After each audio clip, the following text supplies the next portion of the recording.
Ram Ram sir. Ram Ram. बोलो। नहीं कुछ नहीं, क्या है ना, राधा ने रेशम रो व्यापार संबंधित जानकारी दियो सो। और ये रेशमणो व्यापार री जानकारी प्राप्त करके राधा क्या करेगी? जानकारी के क्या है भाई साहब, जानकारी कभी भी जान के काम आती है। अब ऐसे ही नहीं छोड़िए, तारे कोई जानकारी दे देता हूँ, आ जाओ। कोई आवश्यकता नहीं है।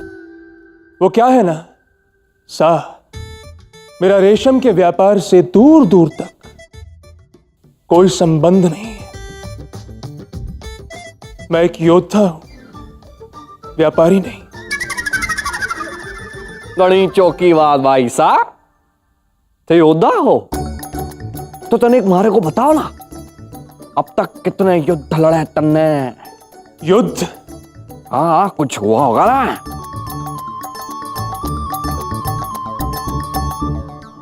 कृपा ही रही है ईश्वर की कि आज तक मुझे एक भी युद्ध लड़ने की आवश्यकता ही नहीं पड़ी।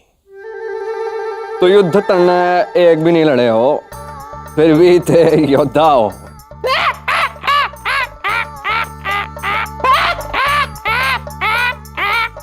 गणी चौकी बात भाई साहब, गणी चौकी बात। युद्ध हम एक भी नहीं लड़े, फिर भी हम योद्धा है। अच्छी बात है।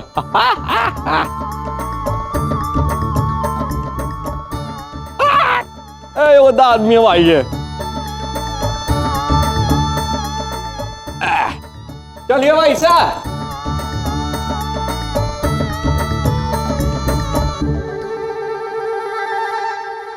अयन, तुम चित्रा के साथ यहाँ क्यों आए? राधा, ये चित्रा जब से आई है तुम्हारे जन्मदिवस के लिए क्या क्या नहीं कर रही, तो मुझे लगा कि मुझे भी इसके लिए कुछ करना चाहिए। मैं इसके लिए ये चुनरी लिया। मैं चाह रहा था कि चित्रा इसे ओढ़ कर देखें और यदि इसमें किसी कारणवश कोई त्रुटि हो तो मैं इसके लिए दूसरी ले आऊं।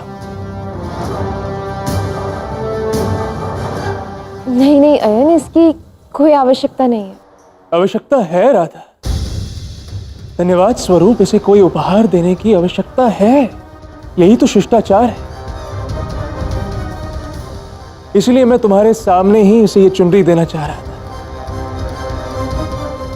किसी कारणवश ना इसे और ना ही मुझे कोई संकोच हो, और मुझे ये संतोष भी रहे कि मैंने इसके लिए कुछ अच्छा करने का प्रयास तो किया। क्यों?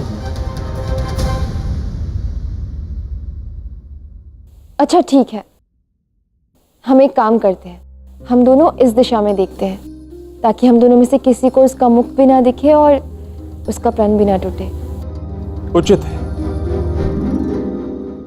चित्रा, तुम्हारे लिए।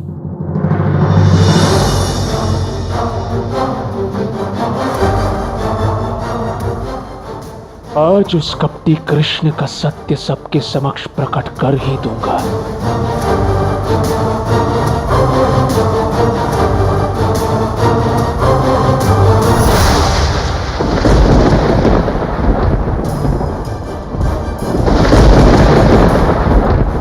ये क्या है?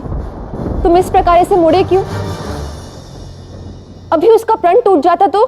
अरे नहीं नहीं, मेरा ऐसा करने की कदापि कोई मंशा नहीं थी। इतना समय बीत गया था, मुझे लगा इसने चुनरी ओढ़ ली होगी। चित्रा, मैं तुम्हारा प्रण कदापि नहीं तोड़ना चाह रहा था। तुमने ये बिल्कुल ठीक नहीं किया है।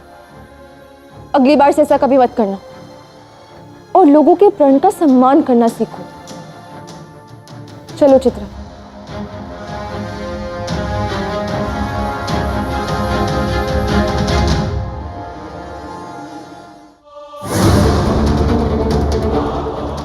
अच्छा, तो अब ये राधा मुझे सिखाएगी, चाहे कोई कुछ भी कह ले।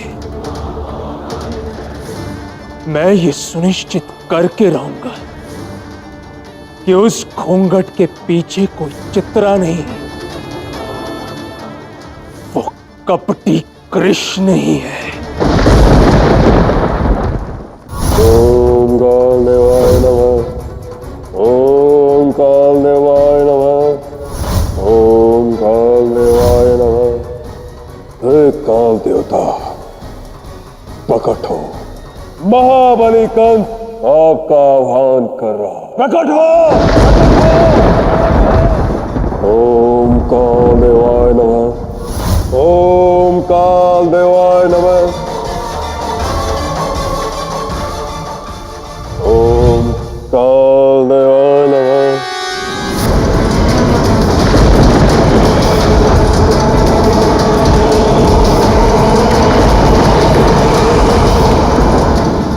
हे कालदेव, त्रिलोकपति कंस आपका स्वागत करता है।